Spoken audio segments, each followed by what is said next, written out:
Hello friends, welcome to my channel. उम्मीद करती हूँ आप सब ठीक होंगे और आपकी पढ़ाई भी अच्छी चल रही होगी। फ्रेंड्स, आज जो हम करेंगे ज्योग्राफी का फर्स्ट बुक है, उसका 5th यूनिट जो आपके फर्स्ट बुक से 5 यूनिट आ रहे हैं, उसका आज 5वां ख़त्म हो जाएगा। तो यानी आपकी फ़र्स्ट बुक कंप्लीट हो जाएगी। इससे पहले के जो 4 यूनिट हैं मैंने यूट्यूब पे अपलोड कर दिया है, आप लोग वहाँ जाके देख लीजिएगा। और वीडियो अच्छा लगे तो प्लीज़ मेरे चैनल को सब्सक्राइब कीजिए। कोई इशू है तो आप मुझे कमेंट कर सकते हैं, ठीक है फ्रेंड्स। आज हम पढ़ेंगे प्राथमिक क्रियाएं क्या होती हैं, ठीक है। इससे पहले आपको पता होना चाहिए कि आर्थिक क्रियाओं का मतलब क्या होता है, ठीक है। आर्थिक क्रियाओं में क्या होता है कि जिससे प्राथमिक क्रियाएं हम पढ़ेंगे अभी, लेकिन इससे पहले हम आर्थिक क्रिया पढ़ते हैं, ठीक है। तो आर्थिक क्रिया का मतलब क्या होता है, जिनसे व्यक्ति को आय मिले, आय प्राप्त हो, इसे क्या बोलेंगे हम लोग, आर्थिक क्रियाएं, ठीक है। और प्राथमिक क्रियाएं क्या हैं? प्राथमिक क्रियाएं क्या होती हैं जिस पे मानव, जैसे कि पर्यावरण पे पूरा मानव डिपेंड होता है, उसी को हम क्या बोलेंगे, प्राथमिक क्रियाएं, ठीक है। यानी पर्यावरण पे मानव द्वारा डिपेंड होना क्या है, आर्थिक क्रियाएं हैं, प्राथमिक क्रियाएं हैं, ठीक है। टोटल इन्वायरमेंट पे डिपेंड हो जाना, ठीक है, ये हमारा क्या हो जाएगा, प्राथमिक क्रियाएं, ठीक है। तो आगे हम चलेंगे तो देखेंगे कि प्राथमिक क्रियाओं के अंतर्गत क्या आते हैं, द्वितीय क्रियाओं के और तृतीय क्रियाओं के, ठीक है। और कोई कमेंट हो तो मुझे ज़रूर बताइए। स्टार्ट करते हैं। सबसे पहले यहाँ पे देखो फ्रेंड्स, आर्थिक क्रियाएं, इसको मैंने बता दिया आपको, ठीक है। आर्थिक क्रियाएं क्या होती हैं, जिनसे व्यक्ति को क्या प्राप्त होता है, आय, ठीक है। इसके अलावा देखो कितने तरह के होते हैं। तो देखो, जो आपकी प्राथमिक क्रियाएं होती हैं उसके अंतर्गत क्या आता है, ये क्वेश्चन एक एक नंबर में ज़रूर पूछ लेगा आपसे कि प्राथमिक सेक्टर में कौन आता है, सेकेंडरी सेक्टर में कौन आ रहा है, ठीक है। तो देखो, जो प्राइमरी सेक्टर है आपका, इसमें क्या आ रहा है, कृषि आ रहा है, मत्स्य आ रहा है, मत्स्य पालन आ रहा है, पशुपालन आ रहा है, वाणिज्यिक और खनन आ रहा है। तो ये सारी चीज़ें क्या हैं, आपके इन्वायरमेंट से रिलेटेड है, ठीक है। मतलब क्या है, इनडायरेक्टली क्या है, जो डायरेक्टली और इनडायरेक्टली दोनों रूपों में क्या है, मानव पर्यावरण पर निर्भर है, ठीक है। और पर्यावरण से ही क्या करता है, अपनी जीविका का उपार्जन करता है, ठीक है। प्रत्यक्ष रूप से ही प्राकृतिक पर्यावरण पर निर्भर करते हैं मानव, ठीक है। द्वितीय क्रियाओं के अंतर्गत देख लो क्या आता है, विनिर्माण और उद्योग आते हैं। एक नंबर के क्वेश्चन यहाँ से ज़रूर आने हैं, ठीक है, तो इस चीज़ को ध्यान रखना। तृतीय, जो आपका थर्ड सेक्टर है, इसमें देखो क्या आता है, जैसे सेवाएं, जैसे कि क्या है, डॉक्टर है, शिक्षा है, संचार है, परिवहन है, ये आपके क्या है, तृतीय क्रियाएं, ठीक है। चतुर्थ क्रिया के अंतर्गत क्या आते हैं, कुछ टेक्निकल यानी टेक्नोलॉजी बेस्ड है, नॉलेज बेस्ड है, ये कार्य आते हैं, ठीक है। हम देख लो, इनसे रिलेटेड कोई क्वेरी हो तो पूछ लेना, बाकी आगे चलते हैं हम लोग। उतना ही समझाऊंगी जितना आपके लिए बेटर होगा, ठीक है। आर्थिक क्रिया देखो क्या होता है, आर्थिक क्रिया होती है जिससे क्या होता है, मानव को आय प्राप्त होती है, ठीक है। और प्राचीनतम क्रिया आखेट का मतलब क्या था, भोजन संग्रहण और आखेट करना, ठीक है। प्राचीनतम क्रिया क्या है, भोजन संग्रहण करना और आखेट करना। आपको पता होगा कि जो प्राचीन काल में क्या होता था, लोग पूरी तरह से पर्यावरण पर डिपेंड होते थे, ठीक है। और क्या करते थे, संग्रहण और आखेट पर क्या करते थे, निर्भर होते थे, ठीक है। अब संग्रहण और जो आखेट होता है वो किन पैमानों पर या फिर किन शर्तों पर किया जाता है, तो देखो आप लोग क्या होता है, सबसे पहले क्या करते हैं, जीविका उपार्जन के लिए, ठीक है, जीविका उपार्जन के लिए यानी जीवित रहने के लिए और अपने परिवार का भरण पोषण करने के लिए करते थे, ठीक है। दूसरा क्या है, वाणिज्यिक संग्रहण भी करते थे ये लोग, ठीक है। और तीसरा क्या है, संगठित संग्रहण, ठीक है। इसी में आगे चल के पढ़ोगे स्थानांतरित कृषि, ठीक है। स्थानांतरित कृषि ये क्या है, सबसे प्राथमिक कृषि है, ठीक है। और ये कहाँ की जाती है, भारत के उत्तर पूर्वी स्थानांतरित कृषि को झूमिंग में, मध्य अमेरिका व मैक्सिको में इसको मिल्पा, मलेशिया में इसको लादम कहते हैं। फ्रेंड्स, ये जो मैं बता रही हूँ, ये कहाँ पे किस प्राथमिक क्रिया को या फिर स्थानांतरित क्रिया को क्या बोलते हैं, तो मैं बता दूँ आपको, लिख देती हूँ, आप लोग लिख लेना। जैसे कि देखो, जो प्राथमिक स्थानांतरित कृषि है, ठीक है, इसको हम क्या बोलते हैं, स्थानांतरित कृषि को उत्तरी पूर्वी में झूमिंग कहते हैं, ठीक है। अगर उत्तर पूर्व की बात की जाए तो यहाँ पे क्या बोलते हैं, झूमिंग, ठीक है, सॉरी, झूमिंग बोलते हैं, ठीक है, यानी झूम की कृषि। और सॉरी, दूसरा देखो, मध्य अमेरिका और मैक्सिको में इसको क्या बोलते हैं, मिल्पा। तो ये क्वेश्चन आपसे पूछा जाएगा कि यहाँ कहाँ क्या इनको बोला जाता है, ठीक है।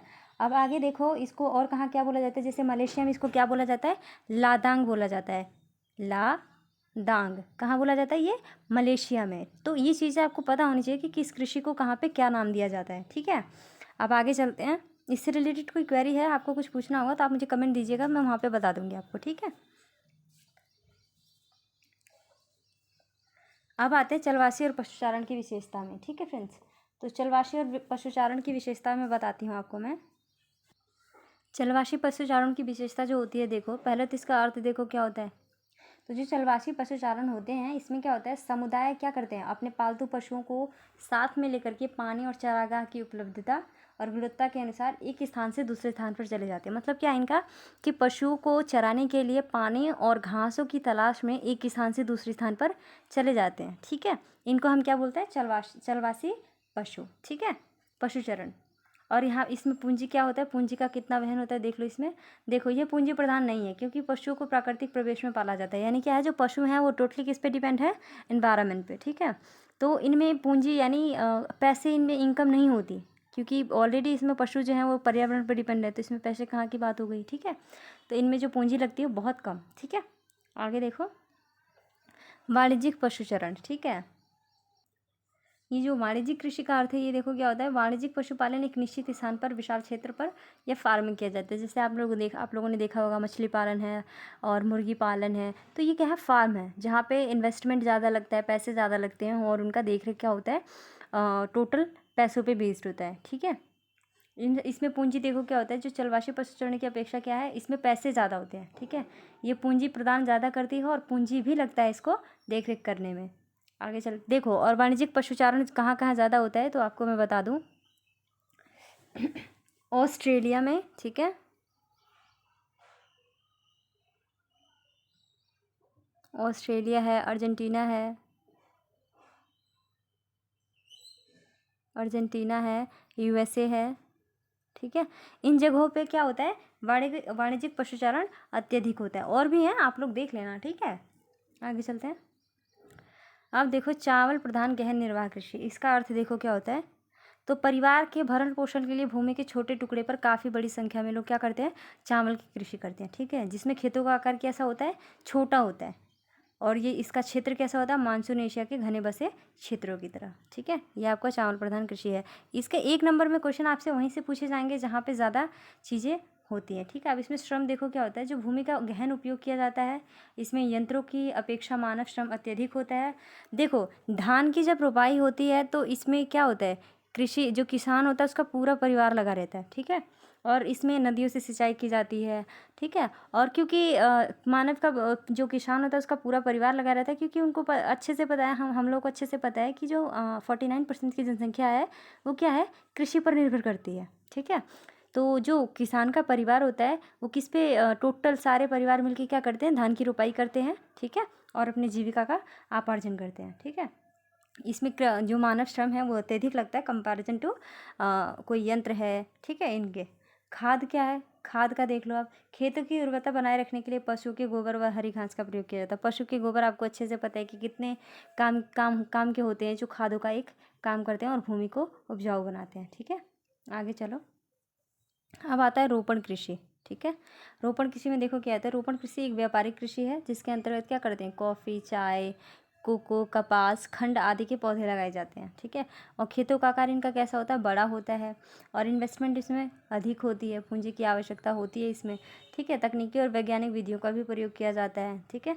आगे देखो एक फसल की कृषि, मतलब इसमें क्या है, एक ही फसल को लगाया जाता है और उसकी देखरेख की जाती है। ये आपका क्या हो जाएगा, रोपण कृषि। आगे देखो डेयरी कृषि, ये क्या है, एक विशेष प्रकार की कृषि है जो पशुओं के दूध के लिए किया जाता है, ठीक है। डेयरी से ही आपको समझ में आ रहा होगा, दूध, ठीक है। पूंजी की आवश्यकता इसमें अधिक होती है और ये वर्ष भर श्रम की बात करता है, ठीक है।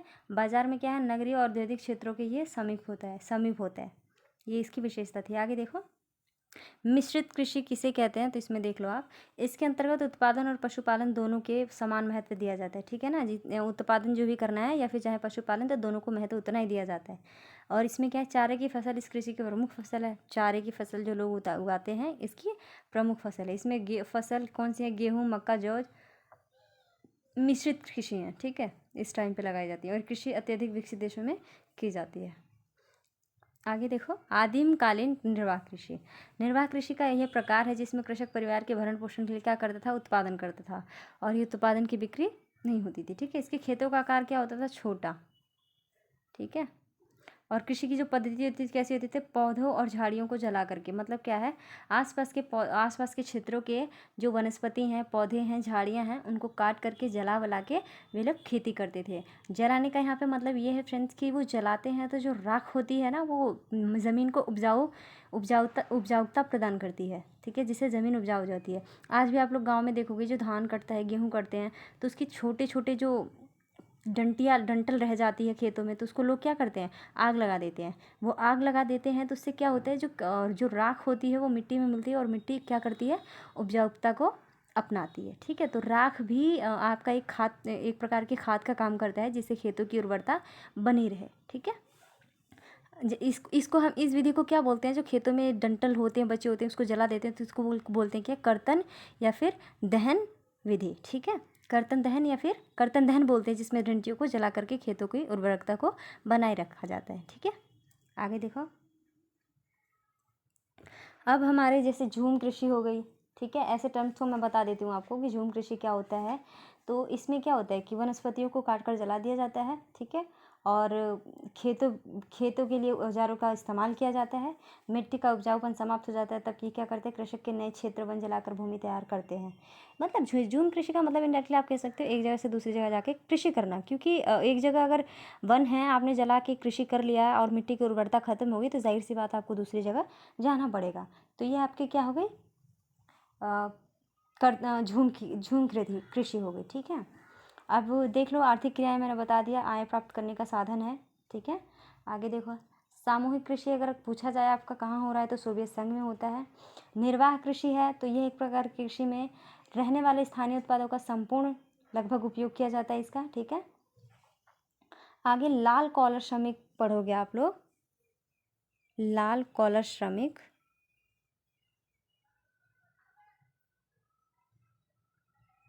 तो ये देखो क्या होते हैं, जो लाल कॉलर श्रमिक होते हैं, ये लोग क्या होते हैं, ये प्राथमिक क्रियाकलाप करने वाले लोग होते हैं, जिनका कार्य क्षेत्र क्या होता है, घर से बाहर होता है, और लाल श्रमिक ये कहलाते हैं। ये कौन से सेक्टर में होते हैं, प्राइमरी सेक्टर में होते हैं, ठीक है, जिनका कार्य क्षेत्र क्या होता है, घर से बाहर होता है। इन्हीं को क्या बोलेंगे, लाल कॉलर श्रमिक, ठीक है। ब्राज़ील में जो कॉफ़ी के बागानों को क्या कहा जाता है, तो वहाँ पे आप देख लेना, ब्राज़ील में कॉफ़ी का जो बागान है उसको क्या बोला जाता है, फजेंडा, ठीक है। तो ये 1 नंबर के क्वेश्चन ऐसी चीज़ें बनती हैं आपकी, जिसे आपको याद रखना है, फजेंडा, ठीक है। और चाय के बागान कहाँ होते हैं, तो भारत और श्रीलंका, ठीक है। रबड़ के बाग कहाँ होते हैं, तो मलेशिया में। गन्ना और केले के बाग कहाँ हैं, तो पश्चिमी द्वीप समूह में, ठीक है। इसी में आप भूमध्य सागरीय कृषि से 2 देश पढ़ोगे, जैसे कि फ्रांस है, स्विट्ज़रलैंड, चिली है। ये क्या है, कृषि जो भूमध्य सागरीय कृषि की जाती है, इन्हीं देशों में की जाती है, ठीक है।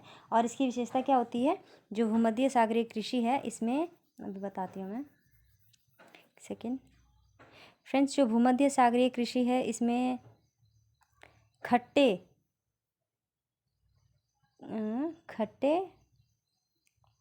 इसमें खट्टे फलों की कृषि की जाती है। जैसे कि खट्टे फलों की कृषि करने का मतलब क्या है, जैसे आपका अंगूर हो गया, एक सेकेंड, अंगूर हो गया आपका,